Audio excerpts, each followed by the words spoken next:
Hi, ഇന്ന് നമുക്കൊരു cute വാൾ decker create ചെയ്യാം. അതിനു വേണ്ടി ഒരു കാർഡ്ബോർഡ് പീസ് സ്ക്വയർ ഷേപ്പിൽ കട്ട് ചെയ്ത് വൈറ്റ് പേപ്പർ കൊണ്ട് കവർ ചെയ്തെടുക്കാം. അതിലേക്ക് ഇതേപോലെ ഒരു ഷെല്ല് ഒട്ടിച്ചു കൊടുക്കാം. ഇവിടെ ഞാൻ ടോട്ടോയ്സിനെയാണ് വരയ്ക്കാൻ ഉദ്ദേശിച്ചിരിക്കുന്നത്. അപ്പോൾ ടോട്ടോയ്സിൻ്റെ ഹെഡ്, കൈ, കാല് ഇതെല്ലാം ഞാനൊരു ബ്രൗൺ ജെൽ പെൻ യൂസ് ചെയ്ത് വരച്ചു കൊടുക്കുന്നുണ്ട്. ഈ സെയിം പെൻ യൂസ് ചെയ്ത് തന്നെ അതിൻ്റെ ഉൾഭാഗവും ഷെയ്ഡ് ചെയ്ത് കൊടുത്തിട്ടുണ്ട്. അതിനുശേഷം ഫെവിക്രിലിൻ്റെ ഗ്ലിറ്റർ ഗ്ലൂ എടുത്തിട്ട് 2 ലൈൻസ് ഈ ഷെല്ലിൽ കൊടുത്തിട്ടുണ്ട്. ഒരു ഭംഗി കൂട്ടാൻ വേണ്ടിയിട്ടാണ് ചെയ്തിരിക്കുന്നത്. അതേപോലെ ഫെവിക്രിലിൽ തന്നെ ഗോൾഡൻ കളറ് ജസ്റ്റ് ഷെല്ലിൽ കൂടെ ഒന്ന് ടച്ച് ചെയ്ത് കൊടുത്തിട്ടുണ്ട്.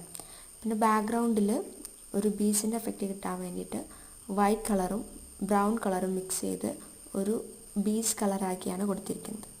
അപ്പോൾ വീഡിയോ ഇഷ്ടപ്പെട്ടാൽ like, share and subscribe and do follow for more videos. Thank you.